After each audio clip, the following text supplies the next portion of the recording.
Bismillahirrahmanirrahim.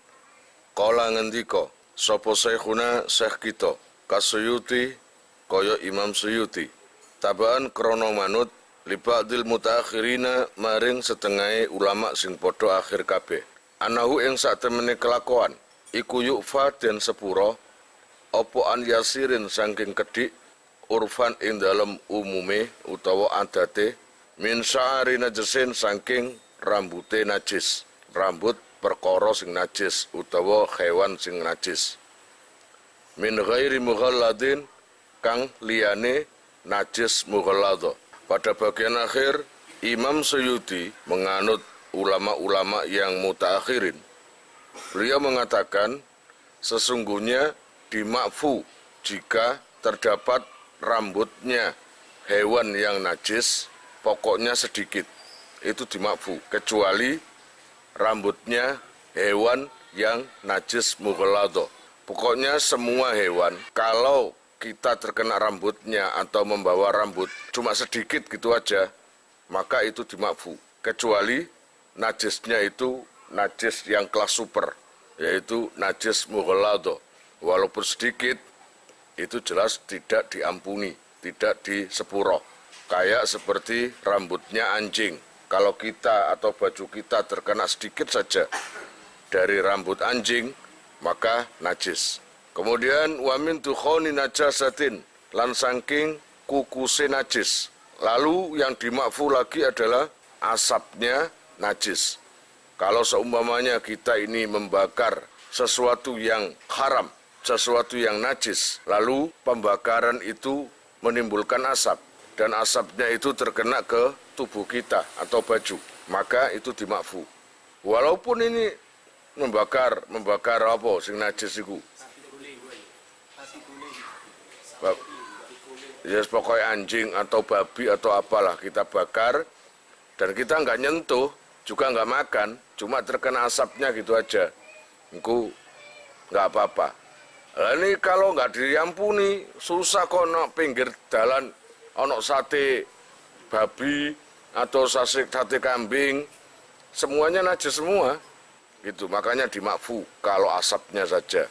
Wama lan dimakfu saking barang ala rejli dzubabin ing atase sikile laler. Wa in ru'iyah lan senajan to den tingali apa semah. Lalu yang diampuni lagi adalah jika ada lalat yang hinggap ke tubuh kita. Padahal lalat itu biasanya hinggap ke tempat-tempat kotor.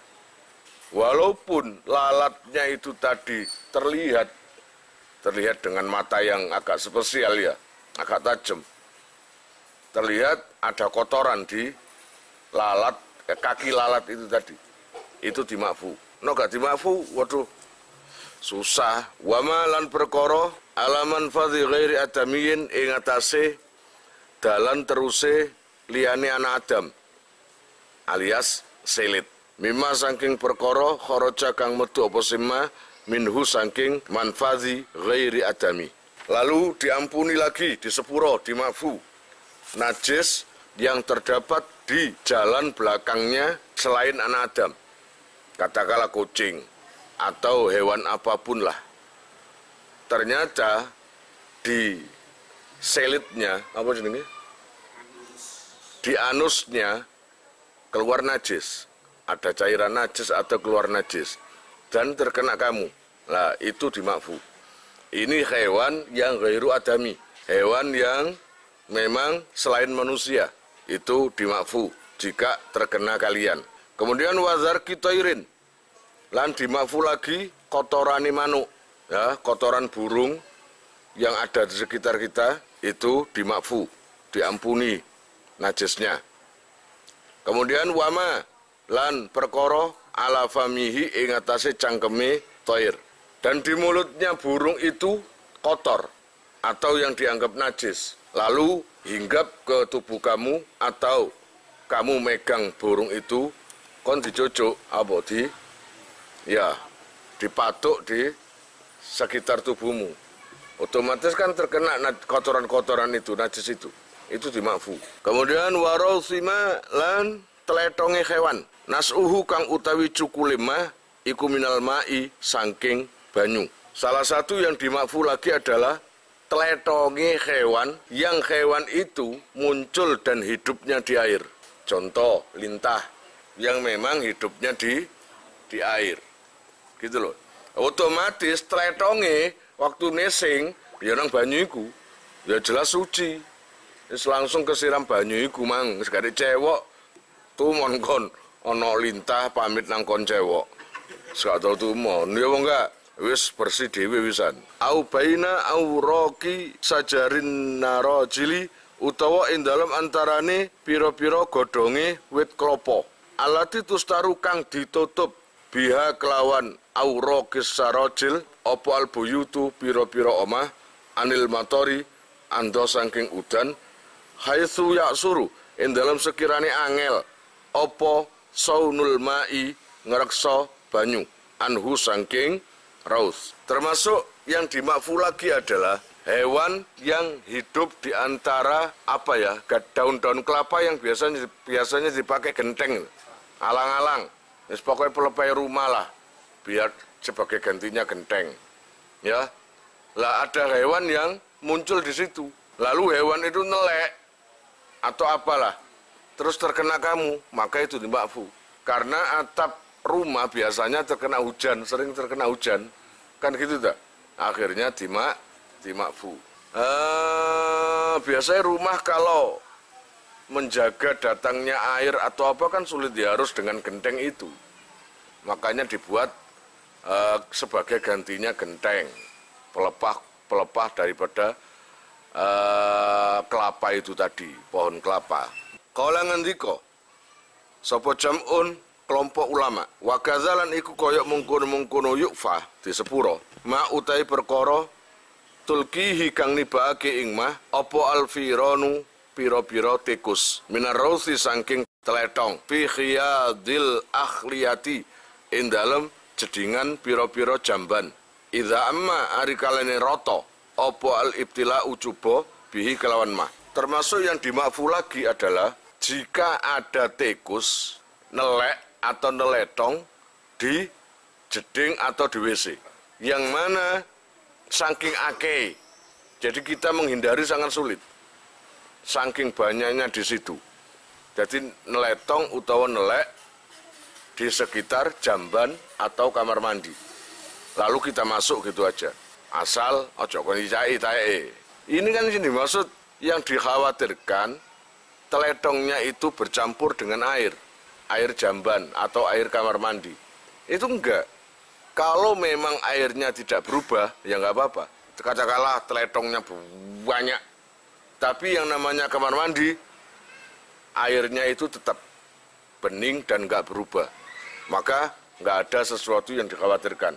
Wa yu'ayyiduhu lan nguwatake ing maqalah ngonae apa Baksul Fazari pembicaraane Imam Fazari. Wasartu dzalika lan utawi syarate mengkono-mengkono al-afu utawa yufaiku kullihi yaskabehane dzalik idza kana arikalane ana apa se dzalik fil ma'i ing dalam banyu iku alla yughayyira yen to ora ngowake apa dzalik. Intaha wis tutuk apa se maqala ilakhir.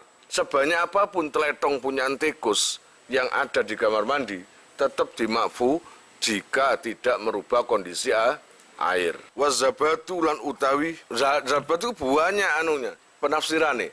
Ada yang mengatakan zabat itu susu hewan air yang halal dimakan. Itu pertama. Yang kedua, zabat itu ada yang mengatakan kayak musang. Ngerti musang? Apa musang itu? Tupai? Sanes, beda. Pokoknya musang. Kayak luwak. Wazabatu lan musang ngunai utawi musang iku tahirun suci wa yufa lan den sepuro apa angkoli lisarihi saking kedhike rambute zabat kasalasi kaya dene telung rambut. Nah, musang itu najisnya diampuni ketika kamu terkena rambutnya cuma sedikit. Di baju kamu itu ada 3 helai atau 5 helai, itu cuma sedikit, itu diampuni, dimakfu. Kaza kayak mengkono-mengkono apa itu? Yukfah, ngonae. utawa lafu atlaquhu mutlakake sapa fuqaha ing za walam yubayinu lan orang jelasake sapa fuqaha annal murada ing satemene kang den karepake iku alqalilu rambut kang kedhik fil ma'khudhi ing dalam zabat kang den alap lil istimali krana den gunakake au fil ina'i utawa ing dalam wadah al ma'khudhi kang den alap minhu saking ina. Adapun sedikitnya rambut dari zabat tadi gak dijelaskan kayak apanya gitu. Kala ngendika sapa Syekhuna Syekh kita waladzi lan utai perkara yatajihu kang ke wajah iku al awalu kang pertama ingkana lamun ono apa zabat iku jamidan atos. Jadi apapun itu, jika ibaratnya barang atos kok terkena najis, itu diampuni dosanya. Barang keras kena najis, maka yang berpengaruh adalah tempat yang kena najis itu dok, nggak nyebar kemana-mana. Beda dengan perkara yang cair, iso ngembang. Tapi atos, ya di tempat itu dok. Najisnya itu dimakfu li'anal ibrota krono kang den wilang-wilang ngene kene fihi ing dalem jamid iku bima khallin najasati kelawan panggonane najis fakot ya iki mang nek terangno karena barang yang keras atos jika kejatuhan najis maka yang dihukumi itu adalah tempat pas yang terkena najis. Katakanlah meja ini najis kena terus mana bisa nyebar kemana-mana. Ya di sini ini, di tempatnya najis. Ini yang perlu dibasuh. Paham? Gitu. Kemudian, fa'in kasurat mongkolamun akeh, opose najasa, fi mahallin ing dalam panggonan wahidin kang siji, lam yukfa mongko ora dan sepuro apa anuhu saking mahal. Jika tempat atos itu tadi terkena najis tapi enggak sedikit, banyak meja itu dari pojok sana, dari sampai pojok sini, wakil tae, kok kolu kok ngomong dimakfu?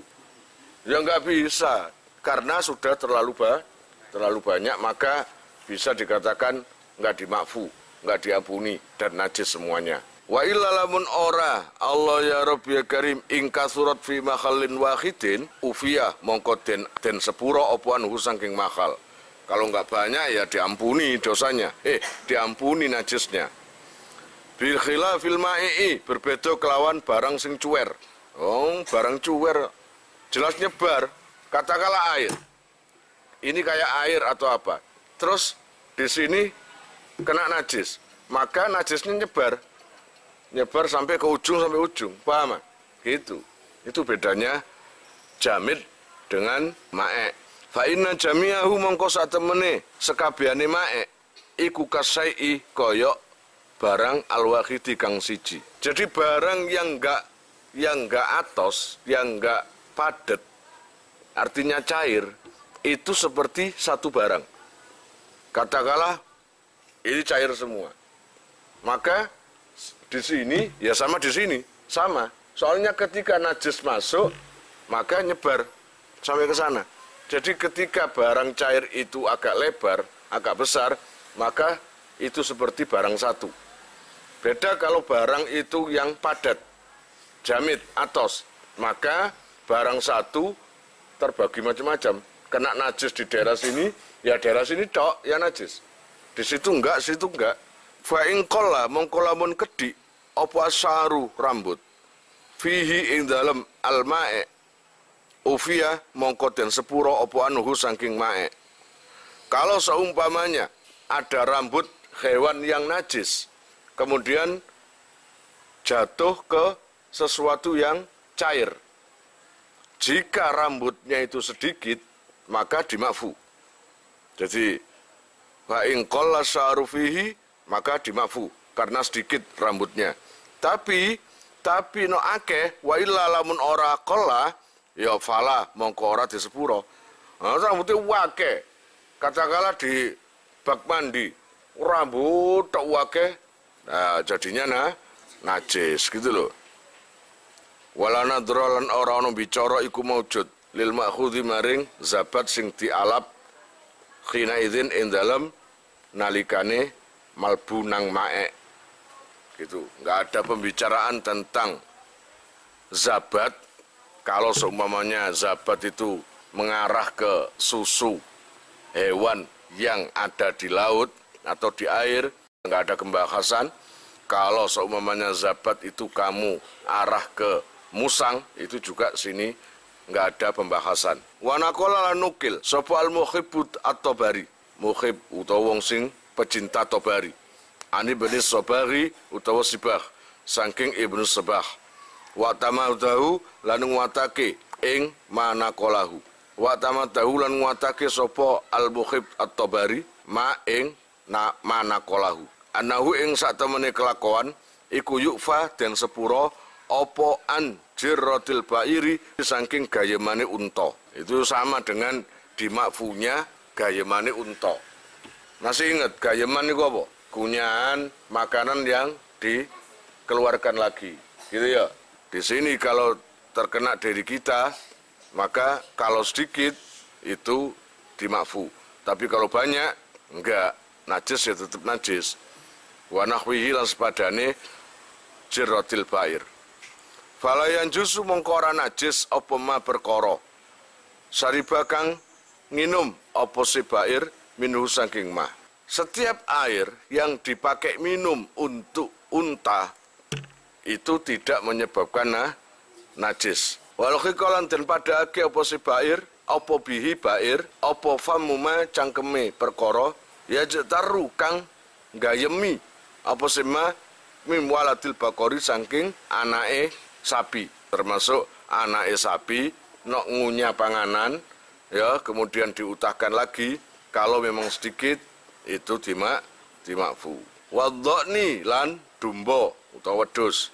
Izal takoma hari kalane ngemut apa sapa apa bakor akhlafa umihi ing pentile ibuke bakor. Nah, ketika maring gayemi langsung ngemut nang pentile ibuke, maka dimakfu. Paham ya?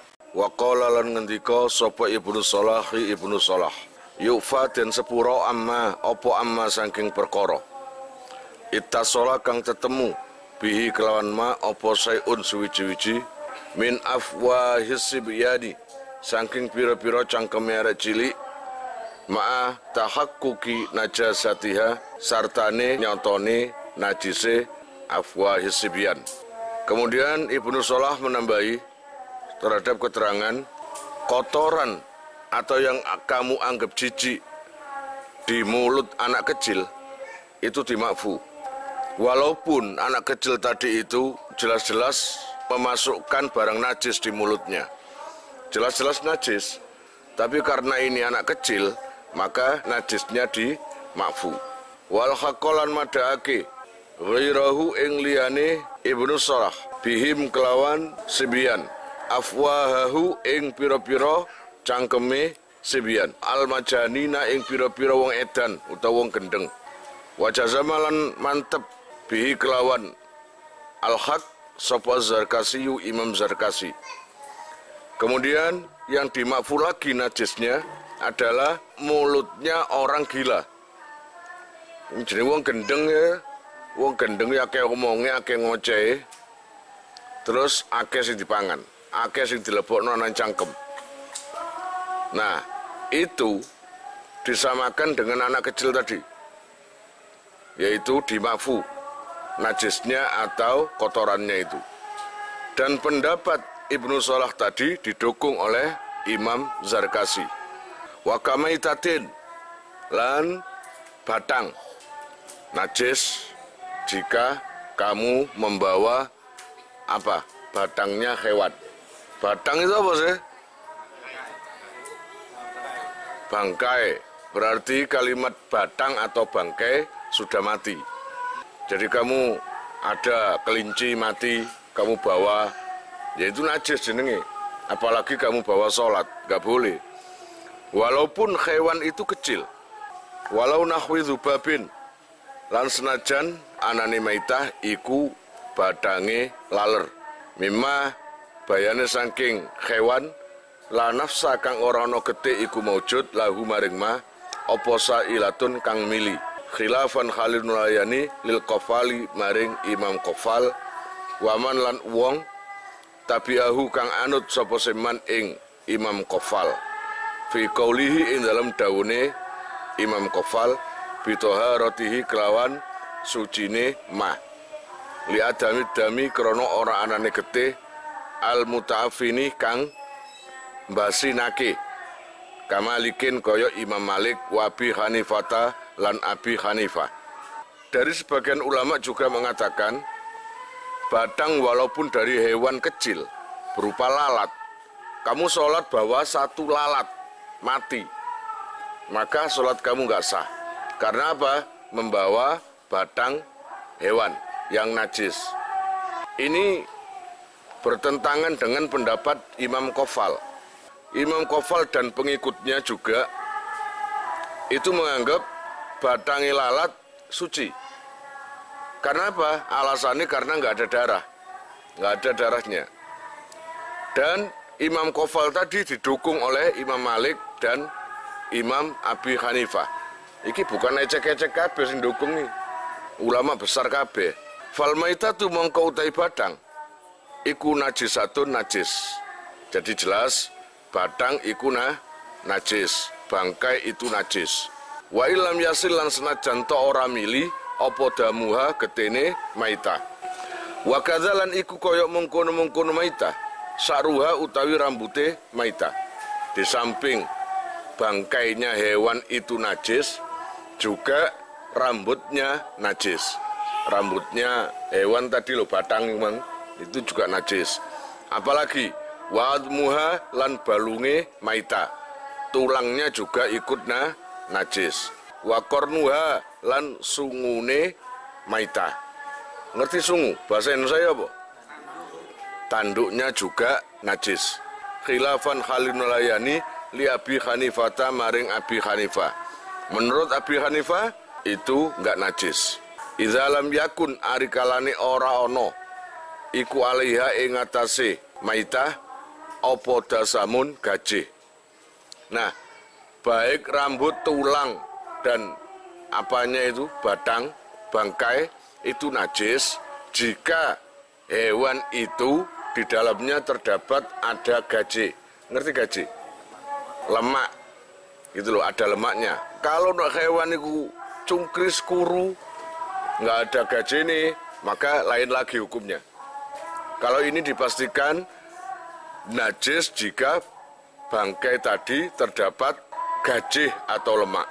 Waftalan awe fatwa sopal hafidhu Ibnu Hajar al-Asqalani bisih hati sholat kelawan saya sholat idha hamala arikalani gowo sopal musalli wong sing sholat maitata zubabin ing badange laler. Maka menurut Al-Hafidh Ibnu Hajar al-Asqalani itu walaupun yang namanya laler atau lalat tadi saya katakan najis, batangil najis, tapi jika sholat kamu kedapatan satu lalat ada di kantongmu terbawa oleh kamu, maka tetap sholatnya sah. Itu ada syaratnya. Ingkana lamun ono sopo musolli iku fi mahallin ing dalam panggonan yasuku kang abot opo al-ikhtirazu ngrekso anhu saking zubab. Syaratnya adalah jika di musola atau di tempat sholat kalian itu banyak lalat yang sulit dihindari. Kan kebanyakan ada kayak musim banyak laron. Nah itu kan sulit menghindari. Ini saking banyaknya lalat sampai kita susah untuk menghindari.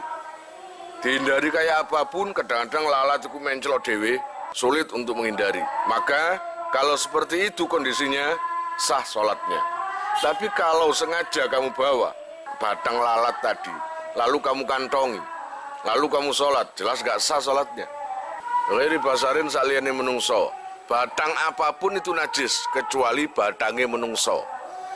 Masa nokon mati terus najis, terus orang gak bisa menyentuh karena najis, gak bisa. Karena Allah sudah dawuh di Al-Quran, Al-Quran, saya memuliakan anak Adam. Kalimat itu sebagai rujukan atau dasar bahwa manusia itu suci. Wasamakin lan ikan, iwak Wasamakin lan iwak wajarodin lan lawang. Walang sing menclok nang ndukure lawang, lho, walang atau belalang. Kalau manusia, ikan dan belalang itu jelas suci. Alasannya apa? Lihili tanawuliha, krono halale merkoleh ing kabeh kumang. Amal adamiyu anapun utawi anak Adam. Iki dawuhe Kanjeng Gusti Allah. Iku falikolihi mongko krono dawuhe Allah Ta'ala, walaqad karramna bani Adama. Lan teman-teman mulyake ingsun bani Adama ing anak turuni Adam. Itu dawuhe Allah, langsung Allah yang menciptakan, yang dawuh. Makanya enggak ada yang bisa menajiskan manusia. Wa qadiyatut takrimi lan utawi patrapane mulya iku Allah yuhkama yento ora oleh den hukumi apa bina jasatihim kelawan najise kabeh kumang anak Adam, bani Adam bil mauti kelawan kematian. Makanya tidak diperbolehkan kita ini menghukumi jenazah manusia itu najis, nggak bisa, tetap suci. Paham enggak? Karena Allah sendiri sudah memuliakan. Terus wa ghairi saidin lan saliyane hewan beburon. Lam tudrok kang ora den temu apa zakatuhu sembelihane said. Lah ini kamu nemu hewan yang enggak tahu nyembelihnya. Maka itu najis kena hukum dadi batang. Wa janine lan saliyane widungan muzakatin kang den sembelih mata kang mati bizakatia kelawan sembelihane muzakat ngene. Jadi ono sapi disembelih, ternyata sapi atau kambing tadi lagi hamil. Ya. Ketika ibunya sudah mati disembelih, ternyata di dalam perutnya itu ada anaknya. Ada widungan, kandungan anaknya dan ikut mati karena ibunya disembelih. Maka itu suci. Wa yakhillu lan halal apa aklu dudi makulin mangan uler buah kang kena dipangan utawa hewan kang kena dipangan mahu sartane makul. Katakanlah kamu itu beli buah apel, ternyata di apel itu ternyata ada ulernya, ada ulatnya, lalu kamu makan, kesuwen dimakan, kan kempro dimakan, maka itu suci asal makannya itu bareng buah dan ulatnya. Beda kalau ini kamu makan ulat, kamu taruh dulu, ulatnya taruh dimakan buahnya, kemudian sebagai pencuci mulut ulatnya dimakan. Nah ini najis dengan catatan dipangan dua-duanya. Jadi kamu niatnya jadi mangan buah. Ada ulama yang mengatakan mungkin ia sulit membedakan antara buah apel dan ulatnya. Katakanlah ulatnya warnanya hampir sama ambil buah. Kluget-kluget gak sadar deh. Gak kelihatan. Lalu kemakan. Baru tahu, loh kemakan, muta kon. Wajar, iku aku, muta. Nek mukhlis lop taman dole liyane. Komek titik yo, ngono. Nah aku ya muta. Ngono iku. Kalau memang dua-duanya dimakan karena nggak tahu juga, maka itu halal, suci. Allah ya Rabbi ya Karim wala yajibulan ora wajib opo ghuslu nahwil fami. Masuk sepadane cangkem minhu sangking Allah ya Rabbi ya Karim aklun. Jadi setelah kamu itu makan buah berikut lalernya, ulernya, setnya, ulatnya. Setelah kamu makan, kamu nggak perlu atau nggak wajib membasuh mulut itu. Nggak apa-apa, masih nyelempit nang untu bapak. Ya, nyelempit nang untu ndase ular. Nggak masalah. Wanakola lan ngelih sapa sahibul jawahir fil jawahiri in dalam kitab al jawahir anil ashabi saking pira-pira santrini Imam Syafi'i. La yajuzu ora wenang apa aklu samakin mangan iwak muliha kang den uyai, lam yunza kang ora den ilangi apa ma perkara fi jaufihi kang ana wetenge samak. Ail mustakdzarati tegese kang den wilang kotor. Tidak diperbolehkan makan ikan yang mana walaupun ikan itu hukumnya suci, yang mana ikan itu gak dibedeti dhisik. Kamu dapat langsung kamu goreng, langsung kamu makan itu nggak boleh. Karena di perutnya itu masih terdapat kotoran. Kotorannya itu harus dibuang dulu. Wa dhahiruhu lan utawi dhahire adamul jawas iku lafar ko ora ana perbedaan iku maujud baina kabirihi ing dalam antarane gedene iwak samak ausa wa saghirihi lan cilike samak. Baik ikan besar atau ikan kecil susah kon, tapi menurut pendapat ulama sing gampang enak gak apa-apa. Nek wis iwak iku suci ya suci. Paham? Nek kon tuku teri sak ngono kuwae kon bedeti kabeh gak pegel kon. Ya toh? Lakin zakara tetapi ini nutur sapa syekhoni syekh loro. Jawaza akli saghiri. Wenange mangan iwak cilik. Ma'ama sartane perkara fi jaufihi kang ana wetenge samak li usri tangkiyatima krana angele bersihake perkara fihi ing dalam jauf. Lah nek iwak cilik-cilik di dalam kitab Mu'in ini mengatakan dibolehkan walaupun gak dibedeti. Untuk ikan-ikan yang kecil itu gak masalah, gak usah dibedeti, gak usah dibuang kotorannya dari perut, itu nggak masalah. Kalau yang besar ya harus dicuci. Kalian jika mau nomor HP kalian tak simpan di memori HP saya, SMS aja ke nomor saya dengan mengetik nama, asal, itu aja. Nanti saya save. Lalu nanti akan terhubung ke WA saya. Insya Allah akan ada pemberitahuan perkembangan tentang NR atau ada video baru atau apa. Biasanya saya umumkan di status WhatsApp ya. Buat para donatur, saya sangat terima kasih. Insya Allah barokahnya, manfaatnya akan sampai pada kalian dan menjadi jariah nanti. Dan akan lestari terus sampai kalian meninggal itu nanti. Jangan khawatir, nama kalian tidak akan saya lupakan.